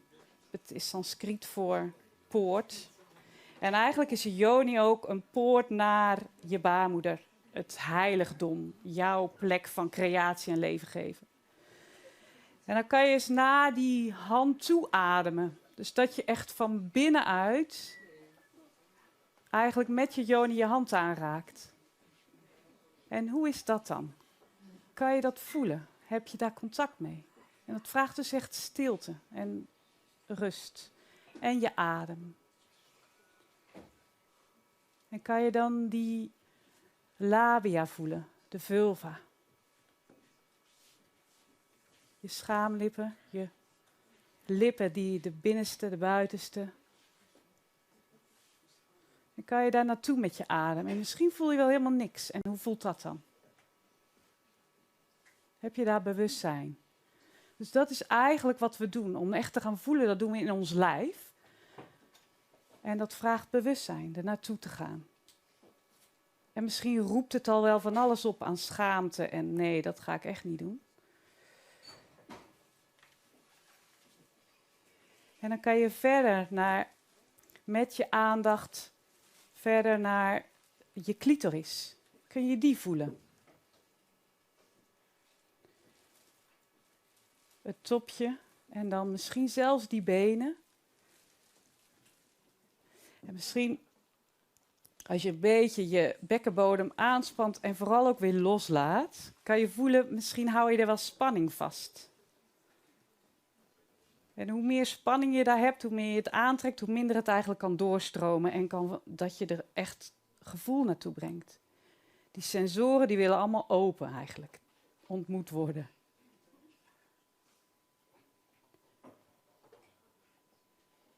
En met je adem ga je er naartoe. Breng je de aandacht.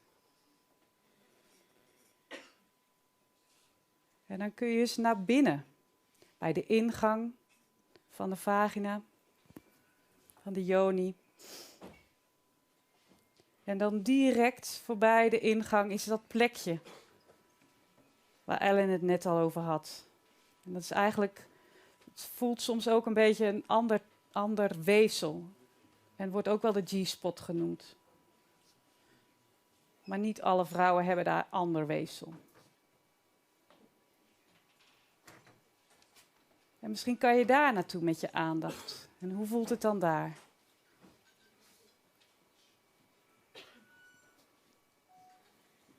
Wat kunnen we leren, Christa, door onze aandacht regelmatig? Wat kunnen we leren, Christa, door onze aandacht daar regelmatig naartoe te brengen? Wat zet je aan? Het brengt echt bewustzijn en het zet eigenlijk het zet je sensoren weer open. Dus je brengt er meer aandacht. En dat betekent dat het weer door gaat stromen. En we zijn heel vaak helemaal niet in contact met hier. Alleen maar praktisch of seksualiteit. En als we gaan stromen, dan kom je weer in contact met je seksualiteit en die kracht. En met je levensenergie. En creëer je het leven wat je wil leven. Nou, heel erg en mooi. En dat komt daar vandaan. Heel erg bedankt, Christa. En ik heb de drum helemaal niet gebruikt. Nee. Heel erg bedankt. Graag gedaan. Ja, Julia. Goeie. Hoi. Goeie. Oh ja, we krijgen de sieraden we hebben nog iets. Mooi, Ja, leuk. zeker. Ja, ik weet niet of je met haar schoenen doen, maar ik ga hier een kunstwerk om mijn nek hingen. Ik weet niet of de camera dat kan goed zien. Jawel, want ik heb hier naast me, of ik ga hier naast me staan, ook ik bijna hoor in het Nederlands. Oh, dat mat ik natuurlijk. Ja, helder licht.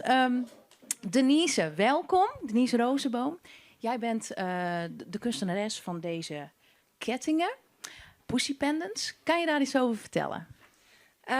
Ja, kan ik wat over vertellen. 3 jaar geleden begon ik met dit project. Eigenlijk, ja, als ik heel eerlijk ben, als grapje en als ruilmiddel toen ik met vrienden naar Africa Burn ging. En ik had er 200 mee om daar weg te geven eigenlijk als ruilmiddel. Omdat je op dat festival met geld eigenlijk niks kon. En mijn naam wel achterop gezet. Ik dacht, ja, misschien krijg ik daar nog reacties op. En dat bleek ook zo. Ik kreeg toen ik terug was in Nederland zoveel reacties eigenlijk vanuit de hele wereld. Dat ik dacht, oh, ik heb dus nu iets gemaakt wat superveel reacties oproept. Van mensen die ook een ketting wilden, bestellen nog. Mensen die het heel mooi vonden.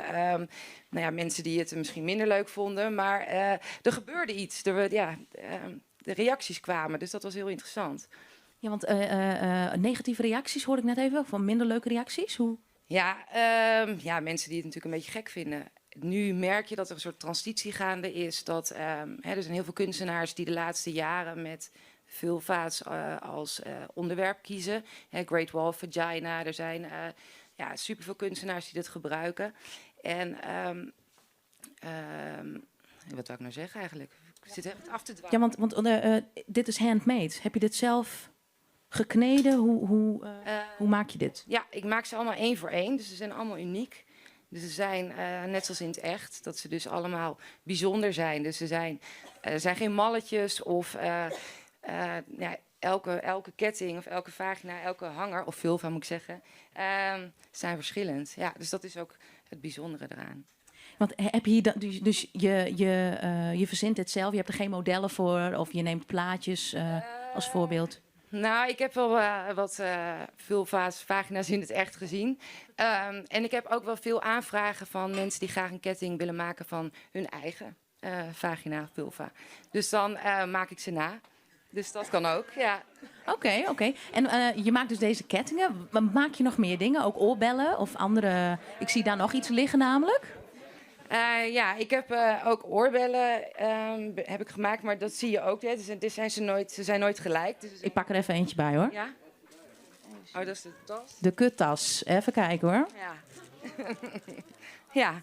Ja, alles wat ik maak ik allemaal 1 voor 1. Dus alles is uniek. Dit is een lino-snee. Het is allemaal gedrukt en met de hand geschilderd. En dat is eigenlijk wat ik ook met mijn kettingen, eigenlijk met al mijn werk belangrijk vind, is dat het gaat over diversiteit. En dat heb ik nu vanavond al een paar keer gehoord. Super belangrijk dat we dat met elkaar vieren. En ook hoeveel meer verschillende vormen en kleuren en groottes. En er zit zoveel variëteit in. Hoe meer we dat zien, hoe minder onzeker we daarmee worden. En dat is voor mij ook een reden om ermee door te gaan. Naast het feit dat je natuurlijk iedereen ervan mag vinden wat hij wil. Dat is ook het werk van de kunstenaar, denk ik. Ja, oké. En vraag ik me even af, waar kunnen we dit vinden? Waar kunnen we dit krijgen? En wat kost het eigenlijk? Ik heb een webshopje, Denise Rozenboom. Daar kun je het vinden op internet. Pussy Pendants, als je dat intypt, dan kom je vanzelf bij mij. In Amsterdam ligt ze ook in het Stedelijk Museum. Dus dat vond ik wel echt sinds 2 maanden echt een soort ontzettende waardering op mijn werk. En ook dat dit ook echt als kunst wordt gezien en het niet meer alleen maar een grapje is. En uiteindelijk vanuit een grap eigenlijk iets heel moois is geworden. Een heel mooi uit de hand gelopen grapje. Ja. Dames en heren, mag ik even een hartelijk applaus voor Denise Rozenboom. Dankjewel. Ellen, nog een vraag aan jou. Denise zei, we zitten in een transitie, merk ik, in de kunst. Er is steeds meer aandacht voor de vulva. En natuurlijk prachtige vrouwen die de kracht en dat helemaal centraal stellen in hun werk. Merk jij dat er inderdaad sprake is van een transitie? Gaan we de goede kant op? Ja, ik ben heel erg opgewonden van deze nieuwe ontwikkeling. Vrouwelijke seksualiteit wordt belangrijker, ons genot wordt belangrijker. De diversiteit wordt belangrijker. En ik ben heel erg blij dat dat gaande is. En dat we daar hier allemaal onderdeel van mogen zijn. Ja, en dat we de dialoog vooral moeten blijven voeren met elkaar. Ja, hier moeten we mee doorgaan. Goed zo. Heel erg bedankt voor je bijdrage. Graag gedaan. Ondertussen wordt er hele mooie roze champagne uitgedeeld namens Wijnhuis Willinga in Leeuwarden. Dank u wel. Want wij gaan naar een bijzonder moment. Wij gaan het winnende woord bekendmaken. Rapapa. Hoe nemen we het in Friesland? Us vulva vagina, Joni, wat dan ook maar. Wat meiden we ervan, jongens? Het is de vlom van het Lokweeske, mijn Jim Vlom. Ik proost erop. Ja, wij bedanken vanzelf al uw gasten. En het weer er een soort. Daar kom ik. Merel Mooistra, Christa Schot, Denise Rozenboom, Marijke Rolf, Istahil Abdouli, Antje van der Zee, Sarah Seuteman, Iva Hokwarda, Jamila Faber en Ellen Laan natuurlijk, onze hoofdgast. Julia Bruinsma, ik vanzelfs bedankt. Oh, en de bassist. We hadden een man, meneer Baumgarten. Niet vergeten. Heel erg bedankt allemaal voor de bijzondere avond. Jacco, en wat fijn dat u als vrouw van dit programma deze romte joen hast om deze geweldige joen te meidje. We zijn na week weer. Dan is hier Christian Triebert. Ik vond een geweldige joen. Tegen danken alle hier.